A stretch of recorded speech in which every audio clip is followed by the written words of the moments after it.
wanted to bring today's episode to the podcast talking all about fertility cleanses, fertility detoxes, and really detoxification when you're on the fertility journey in general. Many times we think that we got to do a fertility detox and a fertility cleanse, but are those causing more harm than what they're worth? So I'm excited for you to listen to today's episode as we explore detoxification and how this can be done effectively and safely when you're on the fertility journey. Let's go.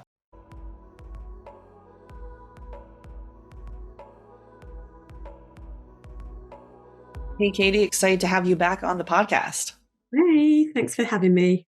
Awesome. Katie and I are fresh off our European adventures. I just came back from Portugal and Katie came back from Spain. So we've been eating some amazing food and now we're hit back into our home countries of Canada and England. I literally came back from Portugal and I started eating I got some food back here and I'm like, there must be something they're putting in this food, glyphosate, whatever it is, because I was totally fine in Europe. I didn't have gluten or anything. But I did have some dairy and I had some digestive supplements to help with that. And then I hit back in Canada. I'm like, what is going on? My nose is bleeding. My digestion was off. And yeah, it's interesting kind of with the food piece, but, and from Europe to North America. So I love in Spain. One of my favorite things about Spain is the tomatoes, because you just get the tomatoes in just all different shapes and sizes and colors, and they've got wonky bits and lumps and bumps, and it's just like this is how they are meant to be. right. These not being like modified in any way, and they just taste so good. Yeah, not that like the tomatoes like white. You're like, what happened? Where's the juiciness here? Like, what's going on? Okay, so today we're going to be talking all about detoxification as we kind of head into the fall season. And there's a lot of people could be doing a fertility cleanse, a fertility detox. So there's a lot of these on the market, and we're just going to tell you kind of our viewpoint on this, what you need to look out for, and really why detoxification is important, but you want to make sure you're doing it the right way. So you kind of talk about some of the detoxes and cleanses that are out there and why those may not be the best idea.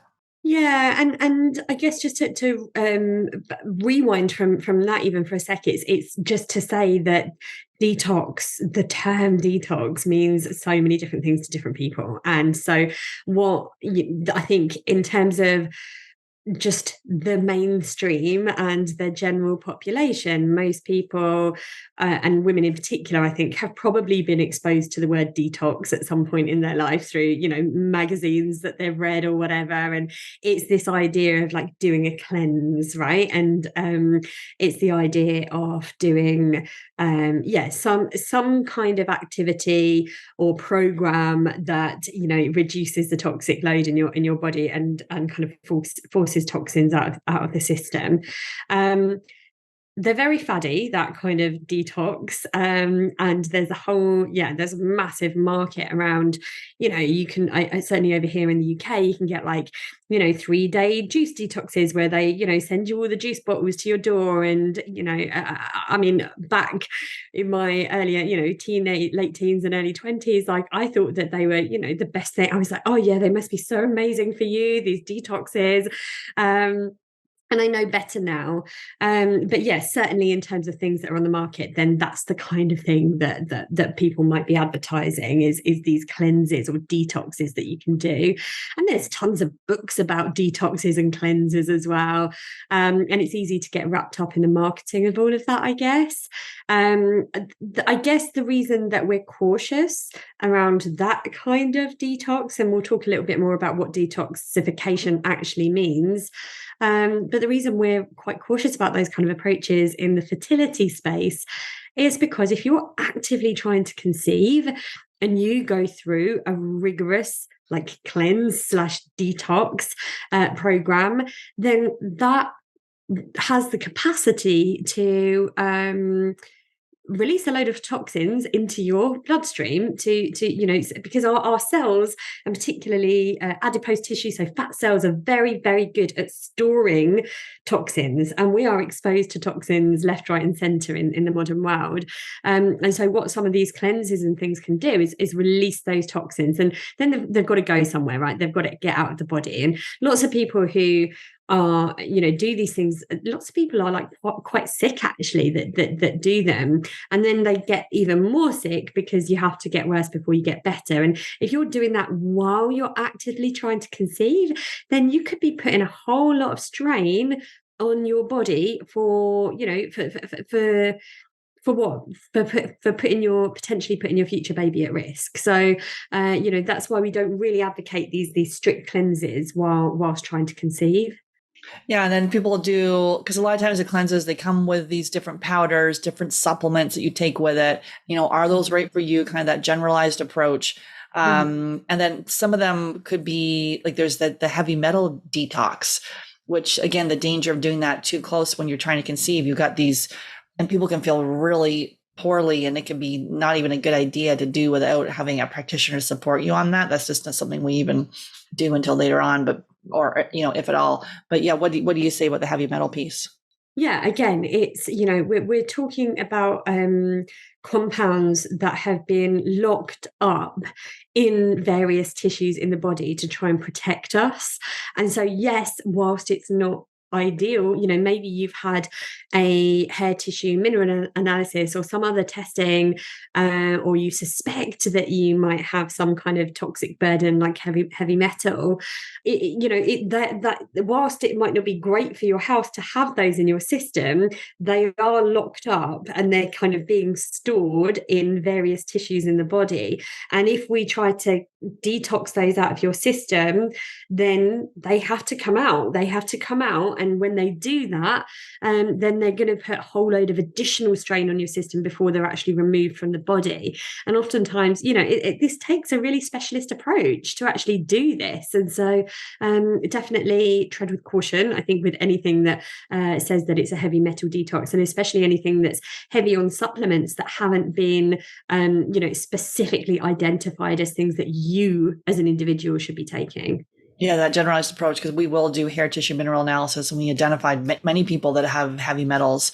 And then we do a very low and slow approach where if we see when we're, titrating and adjusting things, because it shouldn't be like you vomiting and on the couch feeling, nausea, like feeling horrible. You may feel that, but like then we would then adjust the protocol. So it's like, so you're not feeling like that for days. And, so there is a way of doing it. And so it's kind of the same reason, just to add to that, Sarah, it's kind of the same reason that we don't advocate like really extreme or really fast fat loss whilst actively trying to conceive, because again, that fatty tissue is typically that they're the cells that hold on to a lot of those toxins. So fat cells are really, really good at holding on to toxins and taking them away from the bloodstream, and in a way protecting your body. And so if you then quickly, like rapidly lose a lot of fat, then that's all going to be released out into your system. And unless you've got a really effective way of drawing those out and eliminating them, then, A, you could get sick, and B, it maybe might not be the safest time to conceive during that time. right. We always go slow and steady. Exactly. And so the thing to look at too is so we like with a diet to do the elimination diet, which is the gold standard. And so you're taking out those top allergens, dairy, gluten, soy, corn, peanuts, and eggs, processed sugar, and alcohol, also inflammatory oils. You want to avoid those, and obviously non-GMO things. And so during that elimination diet, which goes for 10 days, you may feel in the first few, 2 or 3 days, not feeling the best. But this is not a starvation diet. It's a diet to see, how, if you have a food intolerance, it's the gold standard. And so that would be a approach that you and your partner can do together. And I have many podcast episodes on the elimination diet, so you can just Google that, or just search there in the podcast, and we'll have it linked in the show notes too, about the elimination diet. But that is the kind of diet we would start people off with, as opposed to something else. Yeah, absolutely. And I think when we're looking at dietary approaches, it's around elimination diet, brilliant. But outside of that, and when we're just thinking about our general dietary principles, it is about trying to remove these inflammatory foods, and not even thinking about removal necessarily, but just focusing on really nutrient dense, like lovely nutrient rich foods that feed our body rather than put a toxic burden on. So it feeds back into that piece that, people like you and I talk about all the time, Sarah, of a toxic burden, right? Because detoxification is literally that. It is trying to remove toxins from the body. So when we, instead of having to rely on detoxing because our toxic load is so high, in an ideal world, what we want to do is reduce our toxin exposure so that that toxic load and that toxic burden isn't as heavy on our body and putting that strain on us. Yeah, and having the organic poultry, the wild caught fish, the grass fed meat, all like the non-GMO veggies, like we were talking about when the veggies aren't supposed to be this perfect, thing, and they can kind of like weird looking carrots and tomatoes that's sort of thing. Obviously, if it's a lot of the ones that are modified, like a strawberry is like this massive strawberry and it's completely white inside. It tastes like cardboard. Yeah, and it's like just flavorless. Yeah, and that one's like one of the most highly sprayed fruits. So definitely looking at the Dirty Dozen for that from the Environmental Working Group. So you can see you want to avoid those 12 fruits and vegetables that are most highly sprayed. So that's the diet piece, to really look at the elimination diet. Do that for 10 days. I'll look at the link in there, and we'll take you through it. Another one is the making sure the toxins from your personal care products. The average, we're exposed to over 85,000 chemicals in our environment. The average woman leaves the house with all kinds of chemicals on her body, from the lipsticks, the lotions, the nail polish, and shampoo and more. And so it is to not throw it all in the garbage. As each of these expires, then you can get a non-toxic option. And all those ones that have the parabens, the formaldehyde, the synthetic fragrances, all that piece can impact your very delicate endocrine system. So that's where we go on the toxins for that, to eliminate it, not throwing it all out because that causes too much stress, gradually getting rid of it, and then finding a non-toxic option. Yeah, and it's the personal care products. It's like the cosmetics that we're putting on our skin. It's even things like our sanitary products and what we're using to help with the menstrual bleed. It's plastic exposures. It's such a big one, and it's our cookware as well. Yeah, we do want you to move quickly on the feminine hygiene, your pads and tampons. So again, there's, you can do the menstrual cups and move to an organic pad or tampon. Those ones you want to move quickly. The rest you can gradually make your way out of that one. We got many podcast episodes on how to do that as well. And then another one that's going to help with detoxification is going to be moving. So we see a lot of people with low AMH and high FSH. They're really doing a lot of vigorous exercise. So that may not be good for your fertility, and can impact your adrenals, nor is sitting on the couch and doing nothing. So the exercise piece can really help with detoxification and really being able to start moving. So I'll have Katie kind of share a little bit about that one. Yeah, absolutely. Moving your body is one of the easiest ways to help with that detoxification. And the reason for that is because it improves blood flow. And when we have improved blood flow, our hormones can get to the right places in the body and talk to each other more effectively. We sweat. So in terms of our detoxification organs, like we have, if we're thinking about this is going back to our school biology lessons, but one of the conditions of being a living thing is excretion, right? And so excretion is part of the way that we expel toxins from our body. And our modes of excretion as humans include sweating, so moving our body and sweating. That helps to remove toxins from the body. breathing as well. So again, like exhalation removes toxins, like carbon dioxide is something that we're wanting to expel from the body, and that's one way that we do things. So breathing, and then like eliminate, like classical elimination of moving the bowels regularly, and peeing, right? So just like so moving the body, drinking enough, and making sure we poo every day. Like those are real basic things that we can be doing to help with those natural detoxification processes, because our body is an organism that naturally detoxes really, really well. Actually, we are good at this. We've evolved to be able to do it, but we just need to help ourselves to facilitate it. I see so many people with a low emission high FSH having IBS, so alternating between constipation and diarrhea. Got many blogs on constipation too, and sort of some strategies to help with that. And then like the diet, so you're not absorbing your nutrients. Either you've got those toxins are recirculating in your body. So you have that daily bowel movement, 1 to 3 times a day. That's normal. Sometimes we think it's normal to go 1 to 3 times a week. It's like people are doing that, right?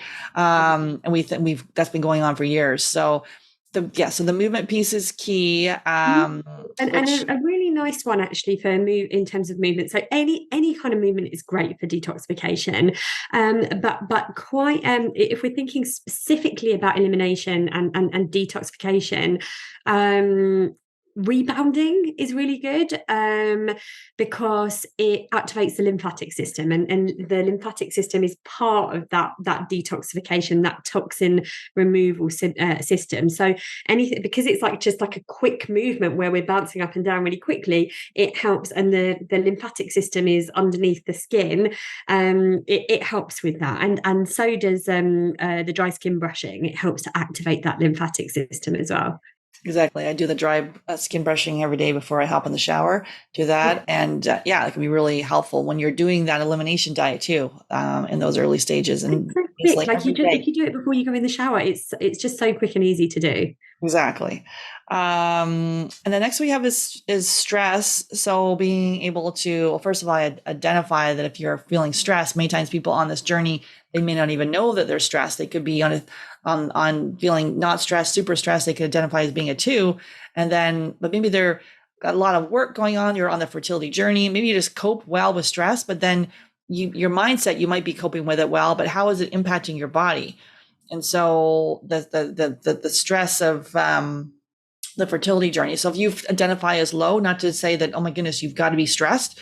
It's to look to see, well, what else is going on, and maybe you have a lot of energy, and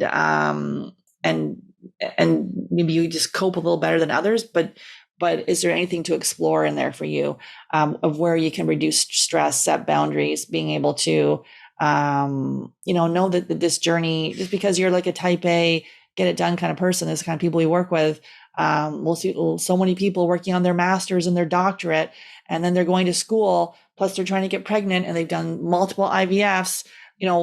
There's probably some stress in there. Just saying, even if you may not identify, and especially if you do identify as feeling stressed. We do adrenal testing as part of our protocol, and so that can really help to see it in black and white for sure. How is this impacting your sex hormones? Anything you wanted to say? Exactly. Yeah, and I think stress is such a broad term, and for a lot of people it's such a loaded term. And I think lots of us, especially the type A's amongst us, can see like stress as some kind of weakness. And I think a lot of people don't necessarily want to admit that they're stressed, or they're just so used to functioning at that level, that they just don't identify with being stressed. But if you actually take a zoomed out look at your life and all of the stressors on your life, then most of us are pretty stressed in the modern world in some way or another. And within that umbrella as well, we have thoughts, right? So within that stress umbrella, yes, there's the physiological stress, and that kind of that stress response, that fight or flight, that anxiety that can creep in, or the low mood that can creep in as a result. but we also have our thought processes. And I think that thought work can be a really powerful tool as well, because we have more and more data coming out now about the burden of toxic thoughts on our health. And we talk about inflammation as this immunological response, which it is, but stress and toxic thoughts, the way we talk to ourselves in our own heads, that creates inflammation, or has the power to create or reduce inflammation. And so toxic thoughts can be considered a toxin. Yeah, a lot. And especially when you have the low AMH and high FSH that you may have been told by a well-meaning REI, you better rush to IVF. Your eggs are too old. You're too old. Donor eggs are your only option. And then that's sort of those thoughts from someone else get stuck in your subconscious. And then you can't even tap into your own intuition to be able to see a positive path forward. So we sort of negatively hypnotize ourselves. So the stress piece on this is key. And that's why with our fertile method, it's, mind, body, spirit, looking at the biochemical, also looking at the mental, emotional, and really getting you out of that fight or flight into the parasympathetic, so you know that it's safe to have your baby. And so addressing stress is part of your detoxification piece. So looking at your diet, doing the right kind of movement, and then addressing the stress. If you feel stressed, or even if you don't, and using some of those testings, like we talked about the adrenal testing, to identify it. So, for sure, maybe it's just been chronic stress and you're just in burnout mode. It's been going on for years. Sleep. This is something we've done many podcasts on sleep. This is really important for detoxification and hormone balance is looking at sleep. And we see so many people that they have a hard time falling asleep. They wake up during the night, in the middle of the night, which could be liver or gut issues. They wake up multiple times to go pee. Maybe it could be issues with blood sugar. They wake up in the morning and they just feel they're dragging. So a whole host of other issues. People then get put on sleep aids for years, never actually address the sleep. So this is something that, this is where your body repairs. So sleep is key, and we see it imbalanced all the time. Yeah, absolutely. And it's so easy to get caught in a vicious cycle with sleep, because it's things like hormone imbalances can drive poor sleep. But then if you have a bad night's sleep, even just one bad night's sleep, that can create hormone imbalances the next day, with, particularly with some of our hunger and appetite hormones and that cortisol, that stress hormone response. And so it can really quickly snowball into this vicious cycle. And again, how many times have you woken up in the night, or haven't been able to get to sleep, and you just start getting involved in the doom scroll, and you get on your phone, and then it's that blue light, which again can disrupt the melatonin production, which helps aid good sleep. So it's so easy to get caught up in vicious cycles with sleep. And really, it's about adopting those sleep hygiene practices that we always talk about, of just making sure that we try to keep that natural circumstances of keeping things as dark as possible, and limiting that exposure to blue light in the evenings.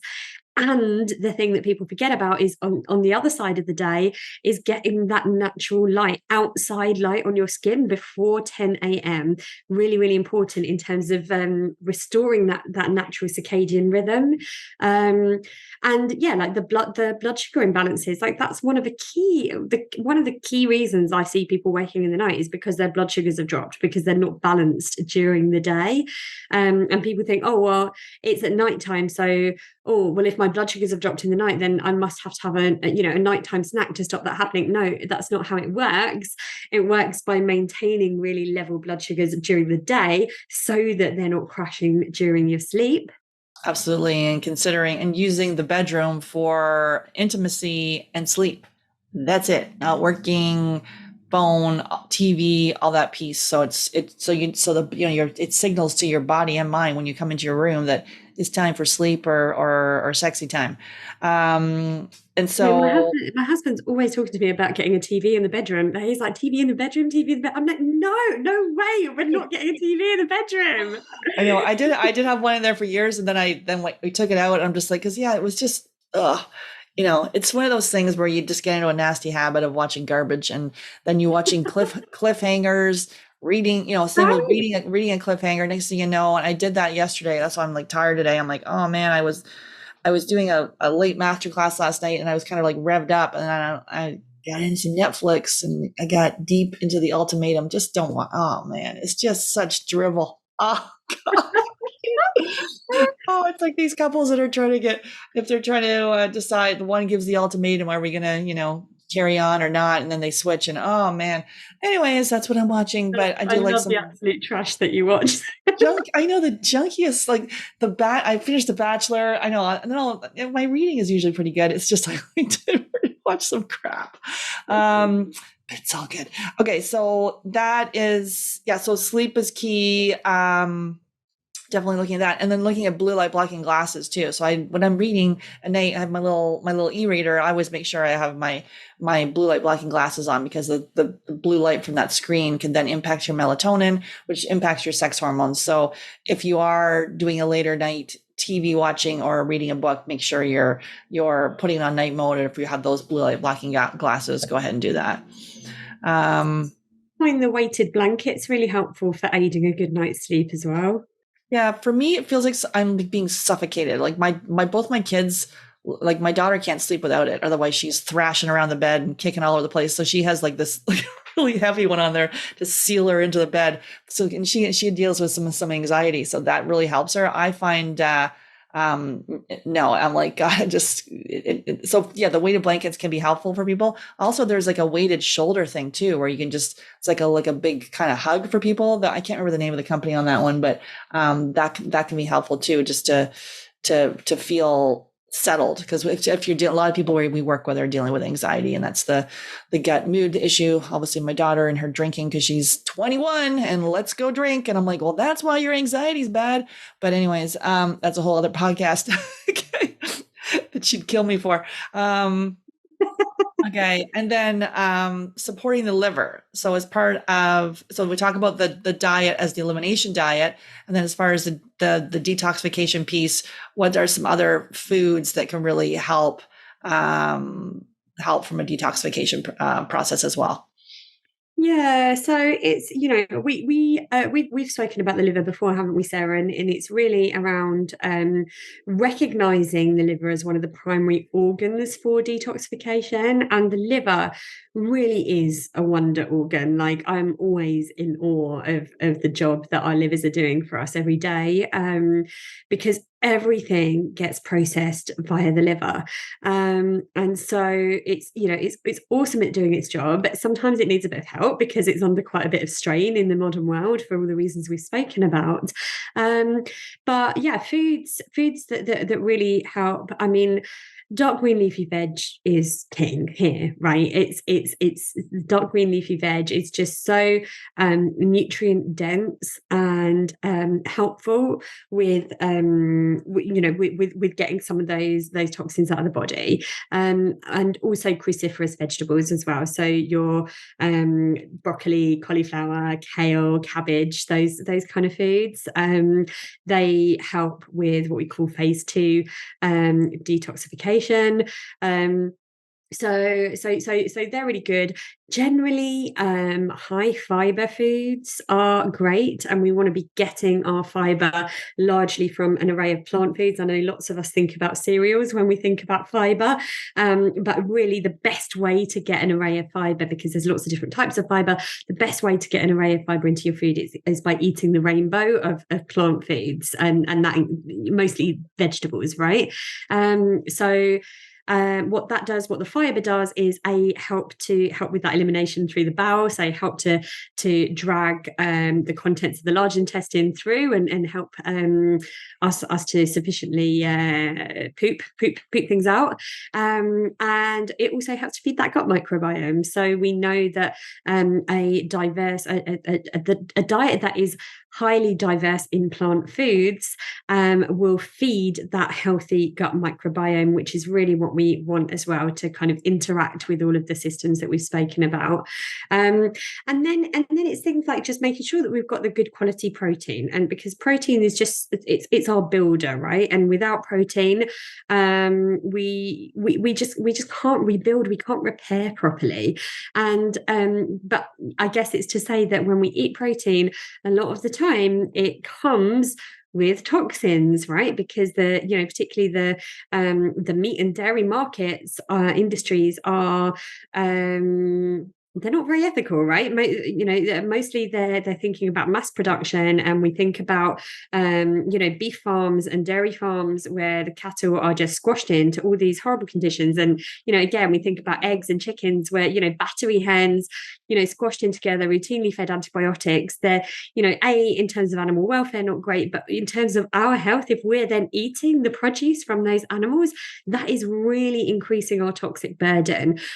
So really thinking about free range, thinking about those animals eating their natural diets as well. So always grass fed meats and organic where possible. So just having those things in mind when we're consuming animal produce. So I'm a firm believer that animal produce should be a part of our diets, but we just need to be careful of how it was treated before it came to us. And then like the healthy fats, the omega-3s in particular. So from our oily fish, salmon, mackerel, sardine, herring, anchovies, all of those lovely oily fish are great for reducing inflammation and helping with that toxic burden. And then also things like avocado, nuts, seeds, walnuts are particularly high in omega-3, and extra virgin olive oil is the big one. It's such a good fat. So it's all of those things. And then it's thinking about when we're looking at those colours and that diverse range of plant foods and eating the rainbow, the richer the colour, the higher it is in antioxidants. Okay, and so that really a diet rich in antioxidants really helps to reduce that toxic burden too. So we're thinking about those lovely like deep colors in nature, like our blueberries and our beetroots and our bright orange foods like our squash and those kind of things. All of those really vibrant colors, they just have so much to offer to support our body to naturally detoxify. Yeah, and here's one: we need to aim to have 13 veggies a day. I remember my mom's been a plant-based vegan for like, I don't know, she's been plant-based for 35 years. I don't know if it necessarily completely suits her or my dad. My dad, it definitely doesn't suit him, but she does the cooking, so that's what they have. But before she goes to bed, she'd be like, I'm going to count my veggies. Well, it turns out she's smart on that piece. It's like to have 13. So in a whole bowl of salad, so the leaves would count as one. But if you have scallions and cucumbers and radish and mushroom and carrots, all those can count. So it's interesting to see how many vegetables sometimes a day we get. Maybe it's only one or two. I was having lunch yesterday. My husband made lunch for me and made some lamb kebabs with a little bit of rice. And I look over, I'm like, where's your vegetables? So I got some microgreens and I had tomato and some radish. And I look over and then he had nothing. And then he ran back to the kitchen and got some radish and some carrot. Because I'm like, okay, where's he? Because he's like, I literally crave vegetables. Without them, I just feel just not good. I love vegetables. Yeah. And so it is that. If I have a plate of food without vegetables, I'm just like, no, no. Yeah, yeah. And so I had some nice olive oil on it, a little salt, a little lemon. I'm like, oh, so good. But yeah, the 13 veggies a day. See if you're doing that. That's an interesting one, and many of us fall short. I definitely like, not to say I'm doing 13 a day. So it's an interesting look at that. Also, just with the sardines, came back from Portugal. I didn't realize they're the sardine capital, and there's these little sardine shops everywhere. And I got some of their tin sardines, and I have never had a better sardine in my life. Brought some back, and I'm like, oh my goodness, that was so good. All the different flavors and stuff like that. So if you like sardines, they're really good for fertility. So with the omegas, that's really good. And then add that to my list for when I go to Portugal in a couple of weeks. yeah, exactly. They're these little sardine shops are everywhere. I'm like, okay, give me some. And then also to support the liver for detoxification, so castor oil packs, and we recommend that. There's ones for pelvic, for the pelvis, for the pelvic area, and the liver. And we like the Queen of Thrones. They're pack where you just put it on before you go to bed, and you put the castor oil on there, and you don't need to have heat. It's not a big messy greasy thing. This can be really helpful for like definitely people on the fertility journey. You've got to be using a castor oil pack. This is something that we recommend to our clients all the time. Milk thistle tea can be really helpful too, for if you're feeling, when you're doing that elimination diet, if you're not feeling that great, it can help to with detoxification. And also Epsom salt foot baths or baths, just to get in that heavy like Epsom salt there with the magnesium. And you'll do that. I remember doing years ago doing a float tank, and I sleep pretty good, but after that float tank with all that magnesium, I went into a coma. Like literally, that was just like out. So if your sleep is off, the Epsom salt baths can be really good. Anything else there on the liver? Yeah, so it's just, we've already said this, but just to reiterate on that piece, that the dry skin brushing can be really helpful, and also the like the rebounding, or even just doing some star jumps or something like that to kind of just quickly kind of bounce the body up and down. That helps to generate and stimulate that lymphatic system, which supports the liver. Nice. And then the blood sugar piece, like we talked about.